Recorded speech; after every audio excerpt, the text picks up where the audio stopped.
কার ঘরে ঘরে যখন মুহাম্মদুর রাসূলুল্লাহর এই কণ্ঠস্বরের ধ্বনিটা পৌঁছে যায়, এই আওয়াজটা যখন পৌঁছে গেল, ওই সময় মক্কার গলি গলি থেকে অলি গলি থেকে মানুষেরা দলে দলে দলে দলে এই সাফা পাহাড়ের পাদদেশে হাজির হয়ে যায়। নমরুদ ইব্রাহিম আলাইহিস সালাম কি বলতে লাগে, ইব্রাহিম শুনেছি তুমি নাকি কোন রবের ইবাদত করো, তুমি যে রবের ইবাদত করো, উপাসনা আরাধনা করো, যে রবের দিকে মানুষকে আহ্বান করো, দাওয়াত দিয়ে থাকো, ওই রবের পরিচয় একটু বলো। ওরা ধারণা করলো ইব্রাহিম বারবার আমাদের উপাস্যদের গীবত করে, পরচর্চা করে, সমালোচনা করে, এই কাজ করি কাজ। আবু লাহাব যে হাত দিয়ে আমার আর নবীর নূরের বদল পুকুরে পাথর নিক্ষেপ করেছিল, ওই হাতের 12টা বাজানোর জন্য আল্লাহ পাক ওহী নাযিল করে দিলেন। ইব্রাহিম আলাইহিস সালাম বলতে লাগে, এ আমার সম্প্রদায়ের মানুষেরা, তোমরা তারকা পূজা করো, তোমরা চন্দ্র পূজা করো, সূর্য পূজা করো, না না না, এরা কেউ আমার প্রভু নয়, কেউ প্রভু নয়, বরং তোমরা আল্লাহ পাকের সঙ্গে শিরক স্থাপন করেছো। আল্লাহ পাক রব্বুল আলামিন কুরআনুল কারীমের মধ্যে ইরশাদ করেছেন, ইয়া আইয়ুহাল্লাযীনা আমানু দুখুলু ফিস সিলমি কাফা, হে ঈমানদার সম্প্রদায়, তোমরা যারা আমাকে আল্লাহ বলে স্বীকার করেছো, আমি এক অদ্বিতীয় লা শারীকা লাহ এই কথার সাক্ষ্য দিয়েছো, এবং নবী রাসূল যাদেরকে আমি দুনিয়ার জমিনে পাঠিয়েছি তাদের প্রতি ঈমান এনেছো, বিশ্বাস স্থাপন করেছো, আমার যত মালায়েকা ফেরেশতা রয়েছে তাদের প্রতি ঈমান এনেছো, পরকালে পুনরুত্থানের প্রতি বিশ্বাস স্থাপন করেছো, এবং তাকদীরে ভালো মন্দ যা কিছু আছে সবই আল্লাহর পক্ষ থেকে হয়, এই কথার স্বীকৃতি দিয়েছো, তোমরাই তো ঈমানদার। আর এই ঈমানদার সম্প্রদায়কে লক্ষ্য করে মহান আল্লাহ পাক ঘোষণা দিচ্ছেন, ইয়া আইয়ুহাল্লাযীনা আমানু দুখুলু ফিস সিলমি কাফা, হে ঈমানদার সম্প্রদায়, তোমরা ইসলামের মধ্যে পরিপূর্ণ দাখিল হয়ে যাও। জোরে বলুন সুবহানাল্লাহ। ওয়ালা তাত্তাবিউ খুতুওয়াতিশ শাইতান, আর ইবলিস শয়তানের পদাঙ্ক অনুসরণ করো না, যদি করো তাহলে তোমরা ক্ষতিগ্রস্ত হবে। তাই ইবলিস শয়তান, মরদুদ শয়তান, তিনি আমাদের প্রকাশ্য দুশমন। সেই শয়তানের প্ররোচনা প্রতারণা থেকে বাঁচার জন্য সর্বতোক্রমে আমাদের চেষ্টা সাধনা করতে হবে, অন্যথায় পদে পদে আমরা বিপদে পড়ব। আল্লাহ পাক আমাদেরকে বললেন, তোমরা ঈমান এনেছো বটে, সেই সাথে তোমরা মুসলমান হও।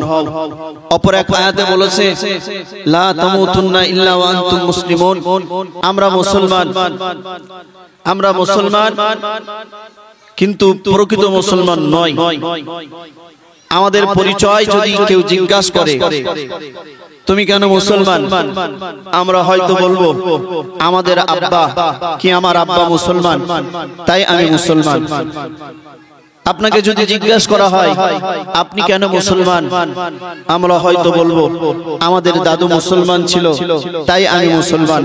আমাদেরকে যদি জিজ্ঞাসা করা হয় তুমি কেন মুসলমান, আমরা হয়তো বলবো আমাদের পরদাদু মুসলমান ছিল তাই আমরা মুসলমান।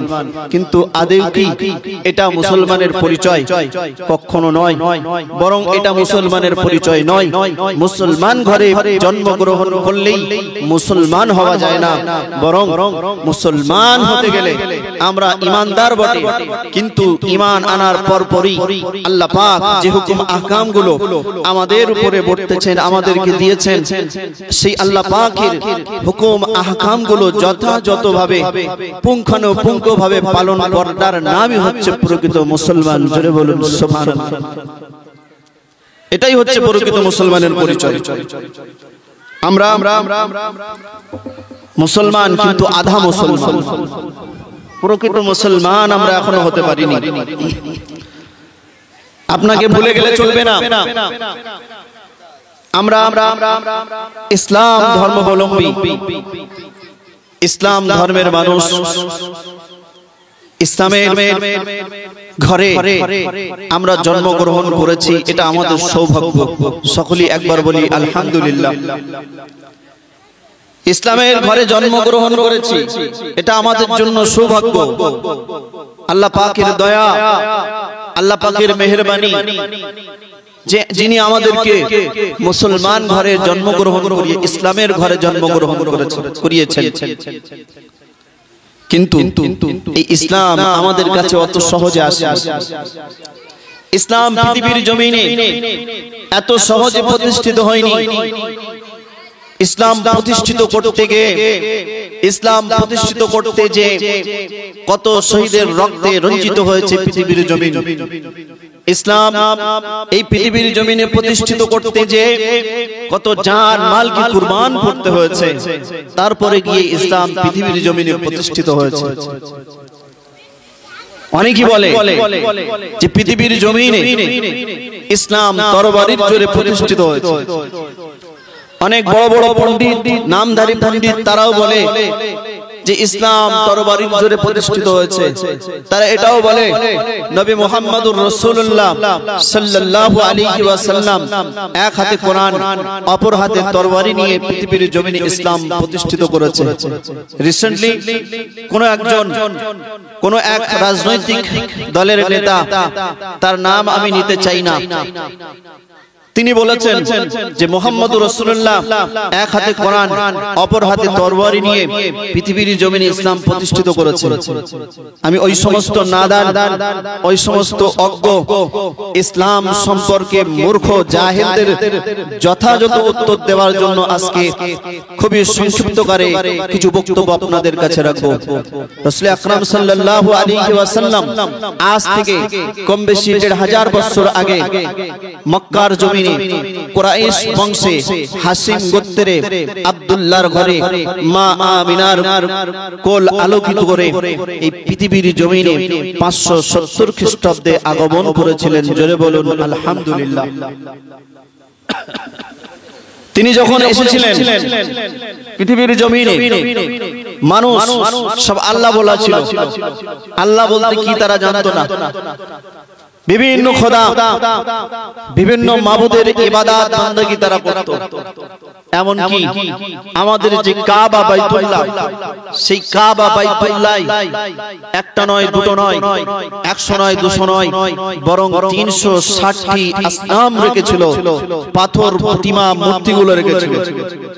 যারা বলুন নাউজুবিল্লাহ। যে কাবা ঘর নবী আদম আলাইহিস সালাতু ওয়াস সালামের সময় ফেরেশতারা প্রতিষ্ঠিত করেছিল, আদম আলাইহিস সালামও প্রতিষ্ঠিত করেছিল। যে কাবা ঘর নবী ইব্রাহিম আলাইহিস সালাতু ওয়াস সালাম প্রতিষ্ঠিত করেছিলেন, সেই নবী রাসূলদের প্রতিষ্ঠিত, ফেরেশতা মণ্ডলীর প্রতিষ্ঠিত হাতে গড়া আল্লাহর কাবা বাইতুল্লাহকে অপবিত্র করতেও পৃথিবীর মানুষ পিছু পা হয়নি। বিভিন্ন বহু খোদায় তারা বিশ্বাসী ছিল। রাসূল আকরাম সাল্লাল্লাহু আলাইহি ওয়াসাল্লামের বয়স যখন ৪০ বছর হলো, রাসূলুল্লাহ সাল্লাল্লাহু আলাইহি ওয়াসাল্লামকে আল্লাহ পাক বললেন, ইয়া আইয়ুহার রাসূলু বাল্লিগ মা উনজিলা ইলাইকা মির রাব্বিক। হে নবী, হে আমার রাসূল, তুমি তোমার কাছে যা কিছু নাজিল করা হয়েছে তুমি বিশ্ববাসীর কাছে পৌঁছে দাও। জোরে বলুন সুবহানাল্লাহ। আল্লাহর নবী দিন দুনিয়া বাদশা হাবিবুল্লাহ নবী মুহাম্মদুর রাসূলুল্লাহ সাল্লাল্লাহু আলাইহি ওয়াসাল্লাম ইসলামের প্রাথমিক যুগে গোপনে গোপনে ১ বছর নয়, ২ বছর নয়, একটানা ৩ বছর ইসলামের দাওয়াত দিয়েছেন, কলেমার দাওয়াত দিয়েছেন। গোপনে গোপনে গোপনে গোপনে আল্লাহ নবী দিন দুনিয়া বাদশা পৃথিবীর জমিনে মক্কার কুরাইশ বংশের কাছে কলেমার দাওয়াতটা পৌঁছেছিলেন। আল্লাহ রব্বুল আলামিন এই ৩ বছর পর নবী পাকের উপরে ওহী নাযিল করলেন, ওয়ানজির আশিরাতাকাল আকরাবিন। জোরে বলুন সুবহানাল্লাহ। আর একটু জোরে বলুন সুবহানাল্লাহ। হে আমার হাবিব, আমার নবী, আমি আল্লাহ পাক জানিয়ে দিলাম, গোপনে গোপনে গোপনে গোপনে ৩ বছর তুমি ইসলামের দাওয়াত দিয়েছো, কলেমার দাওয়াতটা মানুষের কাছে পৌঁছেছো। হে আমার হাবিব, আর গোপনে নয়, নয়, গোপনে নয়, বরং এবারে তুমি প্রকাশ্য ইসলামের দাওয়াতটা দিয়ে দাও। আমার হাবিব, সর্বপ্রথমে দাওয়াতের কাজ তুমি শুরু করবে তোমার নিকট আত্মীয় স্বজন যারা, তোমার পরিবারের মানুষ যারা, তোমার গোত্রের মানুষ যারা, এই সমস্ত নিকট আত্মীয় স্বজনের কাছে তুমি আবার তুমি আবার বার্তাটা পৌঁছে দাও, ওদেরকে সতর্ক করো। কেননা ওরা যে পথে চলছে, যে পথে হাঁটছে, যে বহু খোদায় বিশ্বাসী, যে বহু খোদায় বিশ্বাসী হয়ে তারা ইবাদত বندگی পূজা অর্চনা করে, ওটা পথ ভ্রষ্টের পরিচয়। ওরা বিপদগামী হয়ে আছে, ওদেরকে আপনি সতর্ক করুন, ওদেরকে আপনি সচেতন করুন, ওদেরকে আপনি সচেতন করুন জাহান্নামের আগুন থেকে বাঁচান। যখন এই বার্তা এই শিবানী এসে গেল, নবী আবার দেরি করলেন না, বিলম্ব করলেন না। সাত সকালে সাফা পাহাড়ের চূড়ায় দাঁড়িয়ে নবী আমার ঘোষণা দিলেন, ইয়া সাবাহা, এই দুঃখজনক সকাল বলে ডাক দিলেন। নবী আমার ইয়া সাবাহা বলে হাঁক দিলেন। তখনও মানুষ ঘুমে আচ্ছন্ন। তৎকালীন সময়ের নিয়ম ছিল, যখন কোনো বিপদ আসতো মক্কার জমিনে, তখন তাদের প্রচলন ছিল ওই পাহাড়ের উঁচু জায়গায় উঠে তারা ইয়া সাবাহা বলে ডাকতো। মানুষ বুঝে যেত যে আমাদের উপরে হয়তো কোনো বিপদ, আমাদের উপরে হয়তো কোনো মুসিবত এসে গেছে, যার কারণে ঘোষক ঘোষণা দিচ্ছে, তোমরা কে আছো তাড়াতাড়ি এখানে চলে আসো। যেমন আমাদের বর্তমান সময়েও আমাদের এখানে সতর্ক বার্তা জারি করা হয়। আগামী 10 তারিখ কি আগামী শুক্রবার 140 কিলোমিটার গতিবেগে ঝড়ো বিদ্যুৎ সহ আমফানের ঝড় বইবে। আবহাওয়া দপ্তর থেকে কি করলো, খবর জারি করলো, মুষলধারে বর্ষা হবে, বন্যায় বয়ে যাবে, তোমরা সতর্ক হও।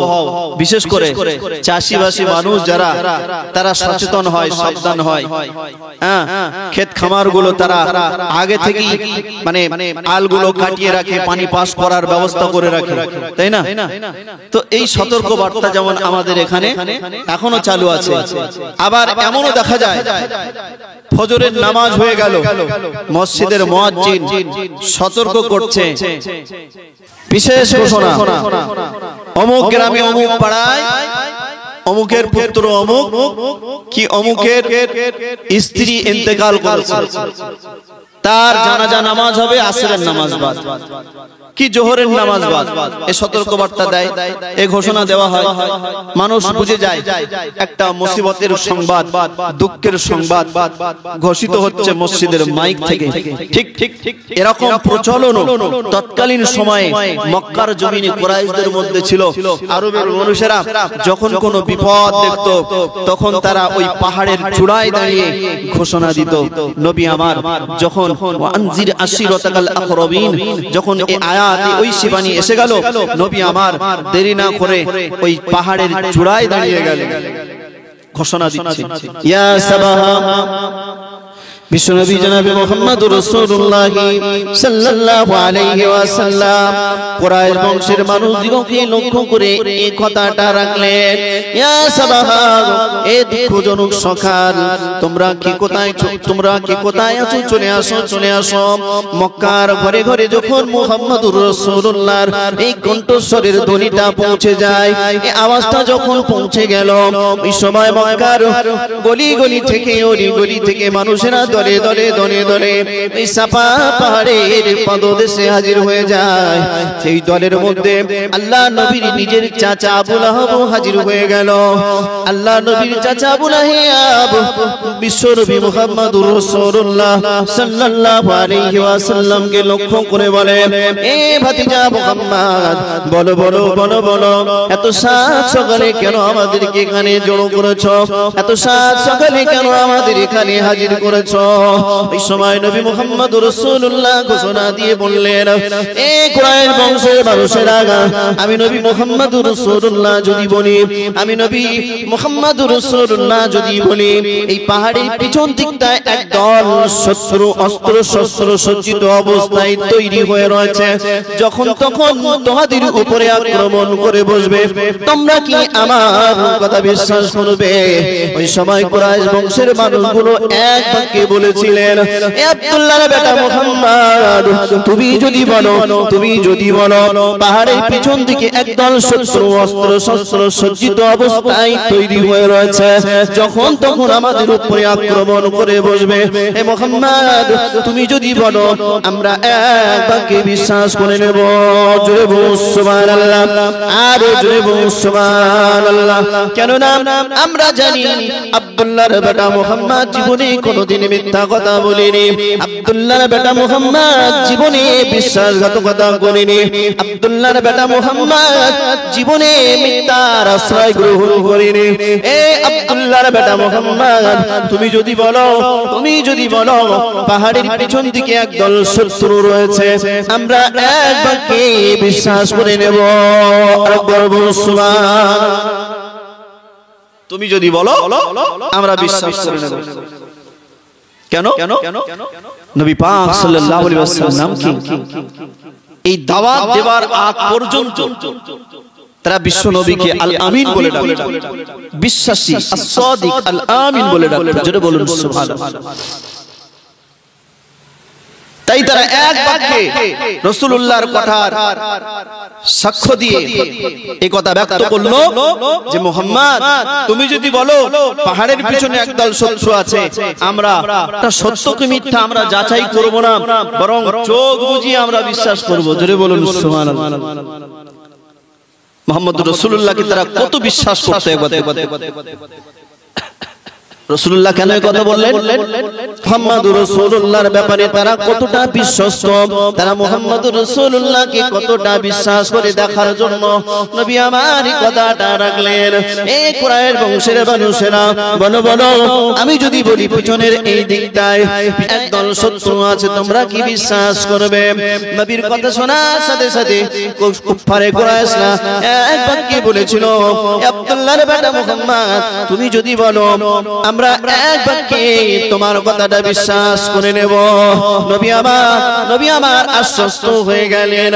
এই সুযোগে নবী আমার বলতে লাগলেন, এ কুরাইশ বংশের মানুষেরা, আমি নবী মুহাম্মদুর রাসূলুল্লাহ আমি এখনই বলছিলাম পাহাড়ের পিছন দিকে একদল শত্রু রয়েছে, যখন তখন তোমাদের উপরে আক্রমণ করে বসবে, বরং আমি এই জন্য তোমাদেরকে এখানে একত্রিত করেছি। পড়ে নাও, বলো লা ইলাহা ইল্লাল্লাহ মুহাম্মাদুর রাসূলুল্লাহ সাল্লাল্লাহু আলাইহি ওয়াসাল্লাম। এ কুরাইশ বংশের মানুষেরা তোমরা পড়ে নাও, আশহাদু আল্লা ইলাহা ইল্লাল্লাহ ওয়াহদাহু লা শারীকা লাহু ওয়া আশহাদু আন্না মুহাম্মাদান আবদুহু ওয়া রাসূলুহু। তো আমরা আমি সাক্ষ্য দিচ্ছি আল্লাহ ছাড়া কোনো উপাস্য নেই, কোনো মাবুদ নেই, আল্লাহ এক অদ্বিতীয়। আমরা আরো সাক্ষ্য দিচ্ছি নবী মুহাম্মদুর রাসূলুল্লাহ আল্লাহর বান্দা, আল্লাহর প্রেরিত পয়গম্বর। রাসূলুল্লাহ আসল কথাটা এবার উপস্থাপন করলেন কুরাইশবাসীর কাছে যে আমি এই জন্য ডেকেছি, তোমরা পড়ে নাও লা ইলাহা ইল্লাল্লাহ মুহাম্মাদুর রাসূলুল্লাহ সাল্লাল্লাহু আলাইহি ওয়াসাল্লাম। কেন? তৎকালীন সময়ে কুফারে কুরাইশরা তারা এক আল্লাহই বিশ্বাসী ছিল না, বরং 360 খোদাই বিশ্বাসী ছিল। 360 খোদাই বিশ্বাসী ছিল।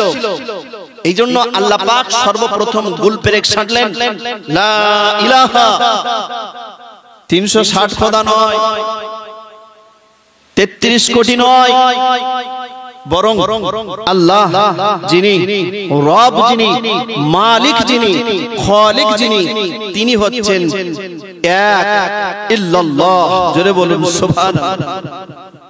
এক আল্লাহই হচ্ছে সৃষ্টিকর্তা, এক আল্লাহই হচ্ছে তিনি রব, পৃথিবীর প্রতিপালক, সমগ্র জগতের সৃষ্টিকর্তা। সেই এক খোদাই তোমাদের ঈমান আনতে হবে।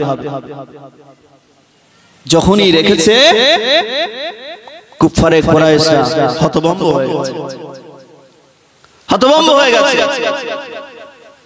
প্রাথমিক স্তরে রাসূলুল্লাহ সাল্লাল্লাহু আলাইহি ওয়াসাল্লামের উপরে আক্রমণ শানিয়ে বসে নিজের চাচা আবু লাহাব সে বলতে লাগে, এ আব্দুল্লাহর বেটা মুহাম্মদ, এই জন্য তুমি আমাদেরকে এখানে একত্রিত করেছো? সকাল সকাল আমাদের রাতের ঘুম হারাম করেছো? এই জন্য তুমি আমাদের এখানে জড়ো করেছো? খেয়ে দে তোমার কাজ নেই? নিচে থেকে পাথর তুলে রাসূলুল্লাহ সাল্লাল্লাহু আলাইহি ওয়াসাল্লামকে লক্ষ্য করে মারছে যে তুমি ধ্বংস হও, মুহাম্মদ তুমি ধ্বংস। শুধু আমাদের রাসূলুল্লাহর ক্ষেত্রে এরকম ঘটেনি। আবুল আম্বিয়া নবী ইব্রাহিম আলাইহিস সালাতু ওয়াস সালাম, নবী ইব্রাহিম আলাইহিস সালাতু ওয়াস সালামের ব্যাপারে আল্লাহ বলছেন, وكذلك نوري إبراهيم ملكوت السماوات والأرض وليكون من الموقنين। আল্লাহ বলছেন এভাবে আমি ইব্রাহিমকে আকাশ মণ্ডলী ও পৃথিবীর পরিচালন ব্যবস্থা দেখাই, যাতে ইব্রাহিম নিশ্চিত বিশ্বাসীদের অন্তর্ভুক্ত হন। নবী ইব্রাহিম আলাইহিস সালাতু ওয়াস সালাম তখনও নবী হয়নি।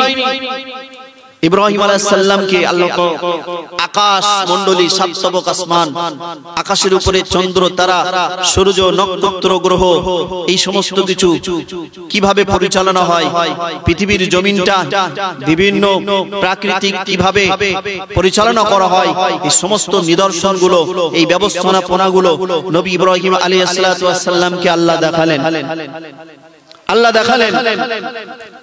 নবী ইব্রাহিম আলাইহিস সালাতু ওয়াস সালাম যখন তার জাতির মানুষকে দেখলো, তারা সবাই বুত পূজা করে, আসনাম পূজা করে, মূর্তি পূজা করে। ইব্রাহিম আলাইহিস সালাতু ওয়াস সালাম দেখছে নিজেরা তৈরি করে, আবার নিজেরাই খোদা বলে, নিজেরা তৈরি করে আর তাদের কাছে মাথা ঠোকে। এ কেমন সৃষ্টিকর্তা? তো তারাই যারা ওকে তৈরি করেছে, তাই না?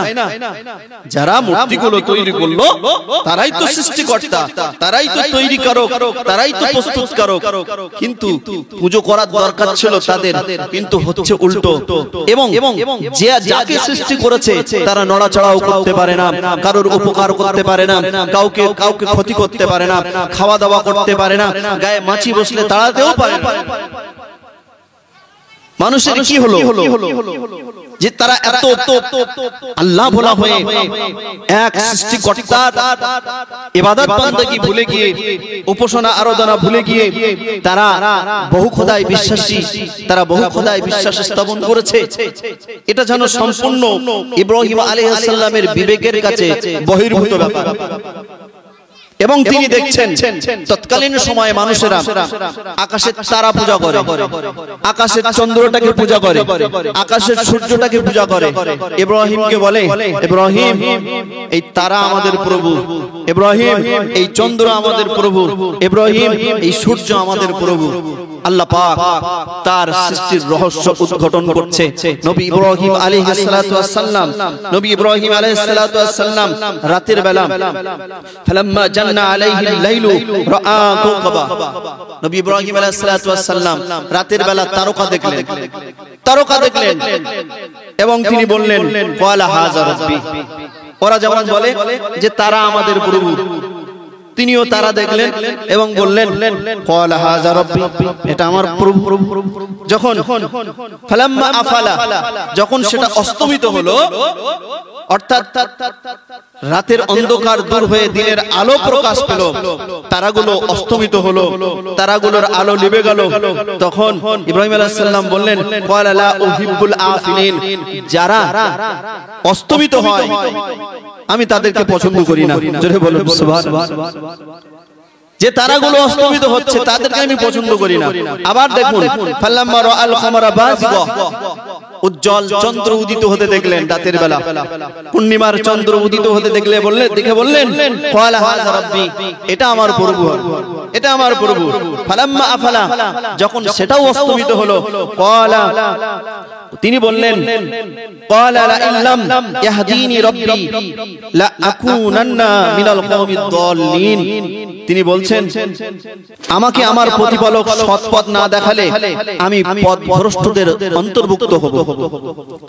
অর্থাৎ চন্দ্র যখন অস্তমিত হলো তিনি বলছেন এটা আমার প্রভু হতে পারে না, আমার সৃষ্টিকর্তা আমার প্রভু আমাকে যদি সৎ পথ না দেখায় আমি ওদের মতোই হয়ে যাব।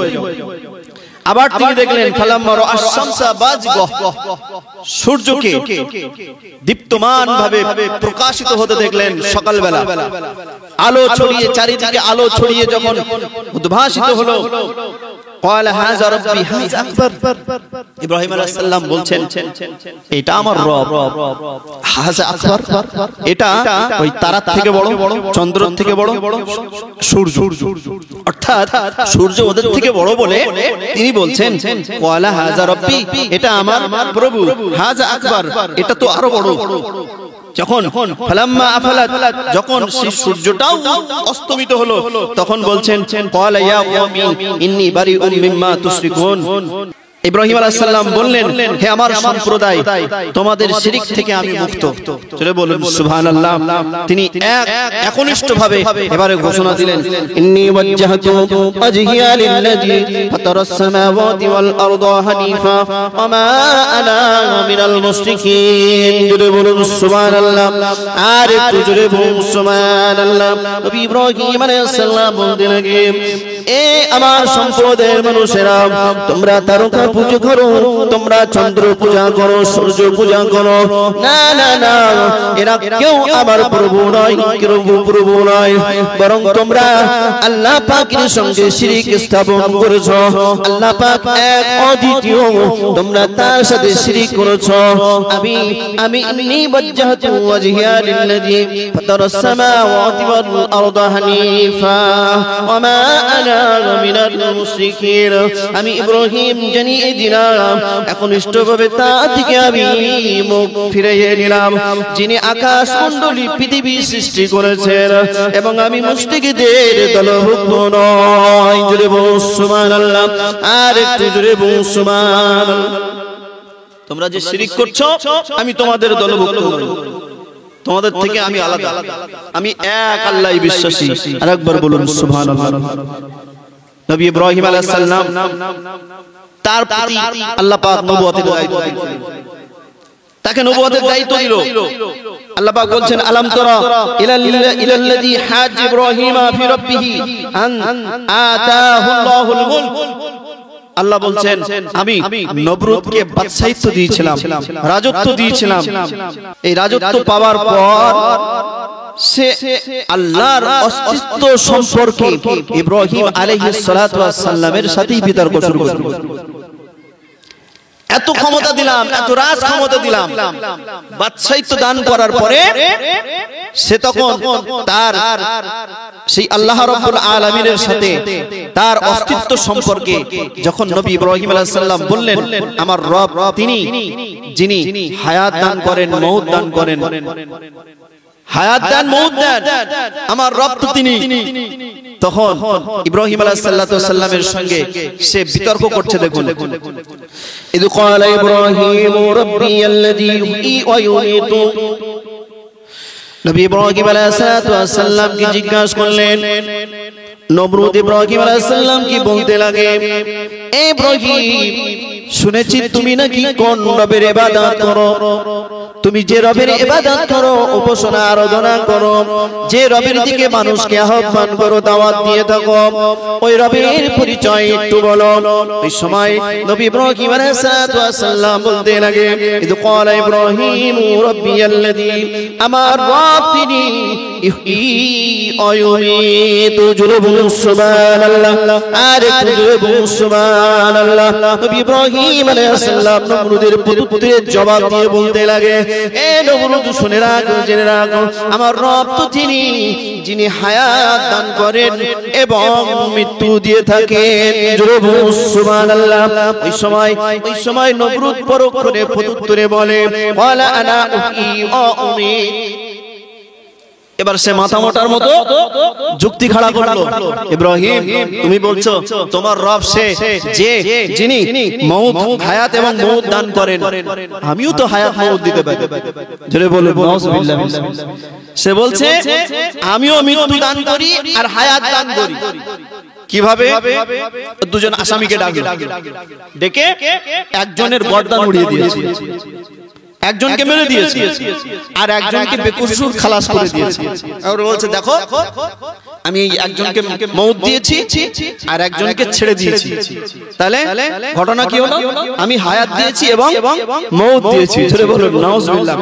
ইব্রাহিম আলাইহিস সালাম তার যুক্তি দেখুন, তার লজিক দেখুন। ইব্রাহিম আলাইহিস সালামের বুঝতে বাকি রইল না। এই সময় ইব্রাহিম আলাইহিস সালাম বলতে লাগে, ক্বালা ইব্রাহিম ফাইন্নাল্লাহা ইয়াতি বিশ-শামসি মিনাল মাশরিকি ফাআতি বিহা মিনাল মাগরিব ফাবুহিতাল্লাযী কাফার আল্লাহু লা ইয়াহদিল কওমাজ জালিমিন। জোরে বলুন সুবহানাল্লাহ। আর একটু জোরে বলুন সুবহানাল্লাহ। নবী ইব্রাহিম আলাইহিস সালাম বলতে লাগে, এ নমরুদ ঠিক আছে তুমি হায়াত দিয়েছো মউত দিয়েছো, কেমন ভাবে দিচ্ছ আমি তো সব কিছু জানি, তবে আমার রব তিনি যিনি হায়াত দান হায়াত দান মউত দান, এবং তিনি শুধু হায়াত মউত দান করেন না, বরং আমার রব যিনি তিনি পূর্ব দিক থেকে সূর্যটা উদিত করেন। আর তুমি যদি রব হয়ে থাকো, তুমি যদি হায়াত মউতের মালিক হবার দাবি করো, তাহলে আমার রব পূর্ব দিক থেকে সূর্য উদিত করেন। আর তুমি যদি রব হতে পারো, তুমি যদি রব হয়ে থাকো, তাহলে পশ্চিম দিক থেকে সূর্যটা উদিত করে দেখাও। জোরে বলুন সুবহানাল্লাহ। আর একটু জোরে বলুন সুবহানাল্লাহ। তুমি যদি সত্যিকার রব হয়ে থাকো, আমার রব পূর্ব দিক থেকে সূর্য উদিত করে, তো তুমি যদি সত্যিকার রব হয়ে থাকো, তুমি পশ্চিম দিক থেকে সূর্য তুলে দেখাও। জোরে বলুন সুবহানাল্লাহ। নিরুত্তর হয়ে গেল। এই যুক্তির কাছে নমরুদ সম্পূর্ণ ধরাশায়ী হলো, উত্তর দিতে পারলো না। জোরে বলুন সুবহানাল্লাহ। আল্লাহ বলছেন আল্লাহু লা ইয়াহদিল কওমাজ জালিমিন, জালিমদেরকে আল্লাহ হেদায়েত করেন না। ইব্রাহিম আলাইহিস সালামের সম্প্রদায় তারা ঘোর অন্ধকারে নিমজ্জিত, তাদেরকে এত বোঝায় কিছুতেই বুঝ মানে না, কিছুতেই বুঝ মানে না। ইব্রাহিম আলাইহিস সালাম এবার একটা ফোন দিয়ে উদ্দেশ্য, কিন্তু উদ্দেশ্যটা খেয়াল করবেন। ইব্রাহিম আলাইহিস সালাম ঠিক করলেন, ওদেরকে এত বোঝানোর পরেও যখন ওরা বুঝে আসে না, ওরা যে রবের পূজা করে, ওরা যে খোদার উপাসনা আরাধনা করে, ওদের দবা আমি সারব। ইব্রাহিম আলাইহিস সালাম ঠিক করলেন। ঘটনা অনেক বড়।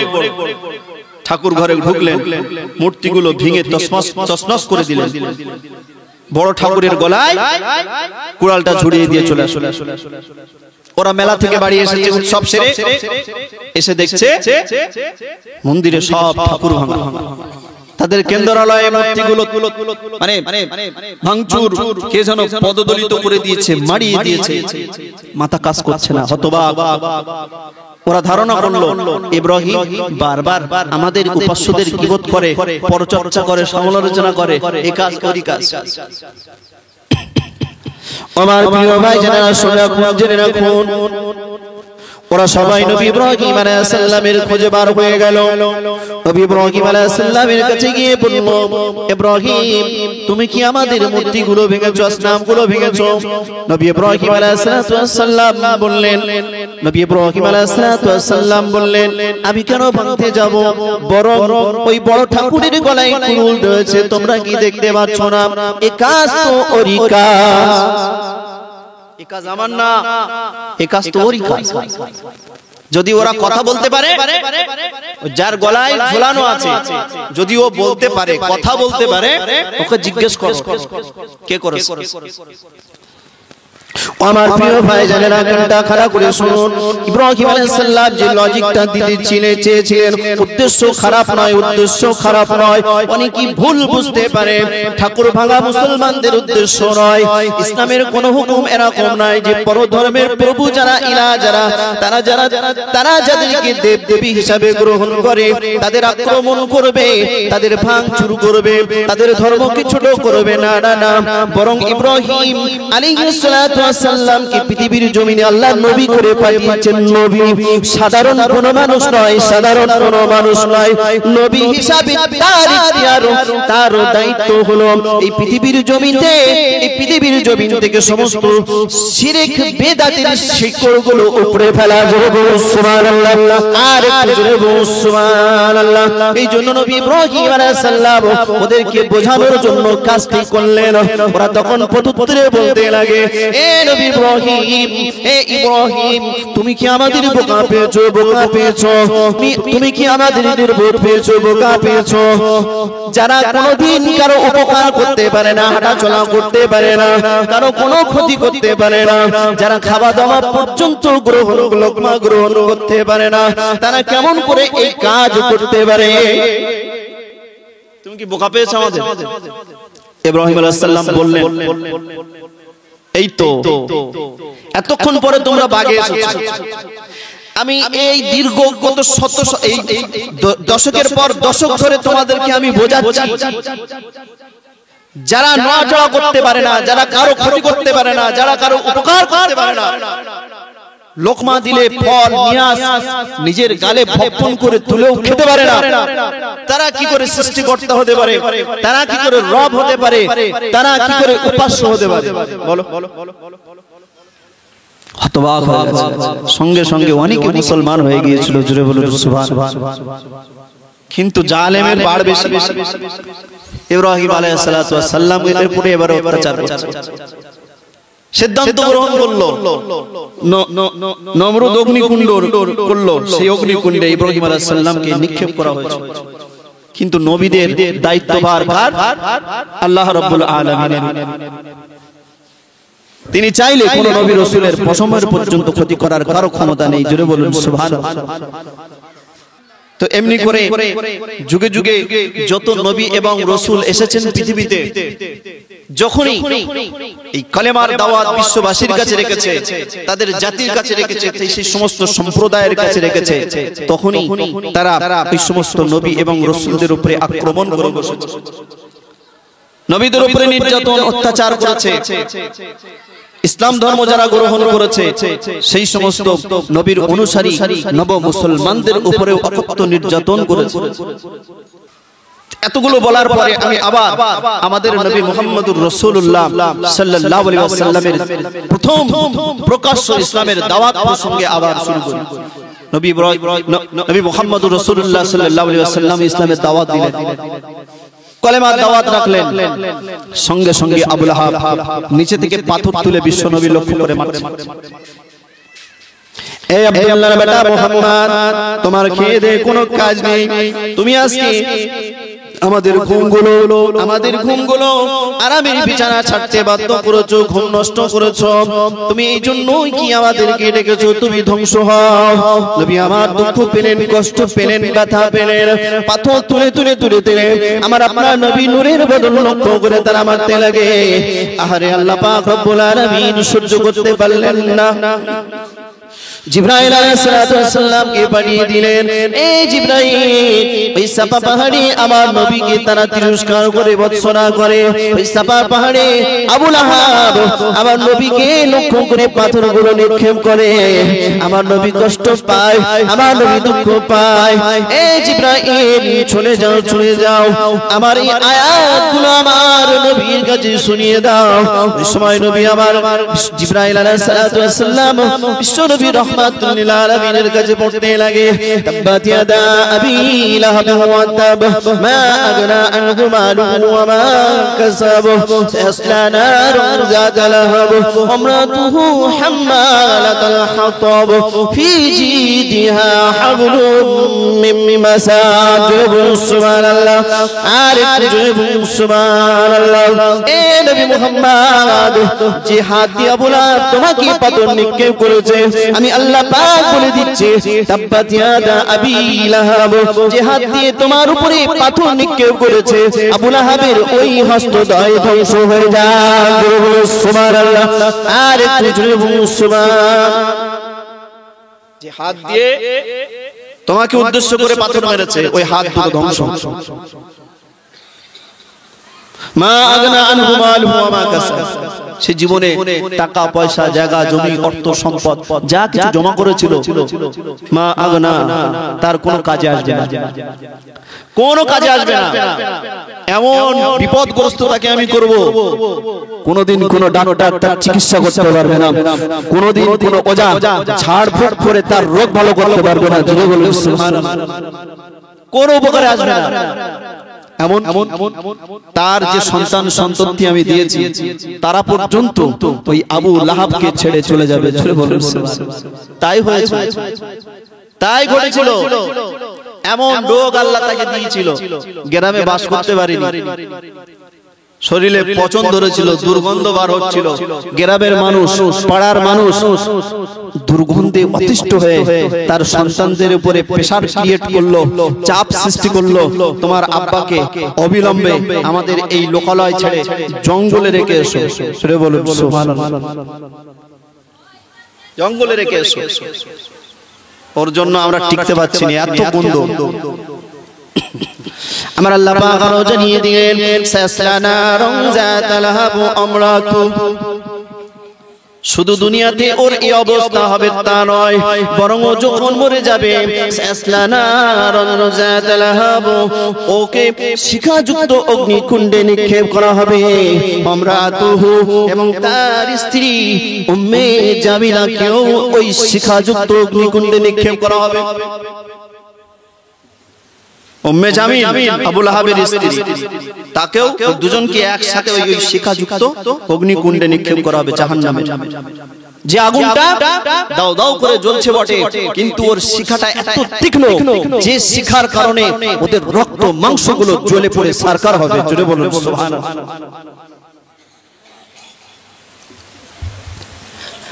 এইভাবে আল্লাহ পাক তার প্রিয় হাবিবকে হেফাজত করলেন রাসূলুল্লাহ সাল্লাল্লাহু আলাইহি ওয়াসাল্লাম সময় প্রায় শেষ হয়ে গেছে এখনি আজান হবে তো যাই হোক আমি মুখতাসার করছি যুগে যুগে নবী রাসূলেরা তারা এই পৃথিবী থেকে এই বিশ্ব জগৎ থেকে যেখানে আল্লাহ পাকের শিরক হয়েছে যেখানে মানুষ আল্লাহ বলা হয়ে গেছে যেখানে মানুষকে শয়তানের প্ররোচনায় ধোঁকায় পড়ে মানুষ বিপদগামী হয়েছে সত্য খোদার সন্ধান ভুলে গিয়েছে সত্য খোদার পরিচয় ভুলে গিয়েছে সেখানেই আল্লাহ পাক যুগে যুগে নবী এবং রাসূলকে পাঠিয়েছিলেন তাদের আকীদা ঠিক করার জন্য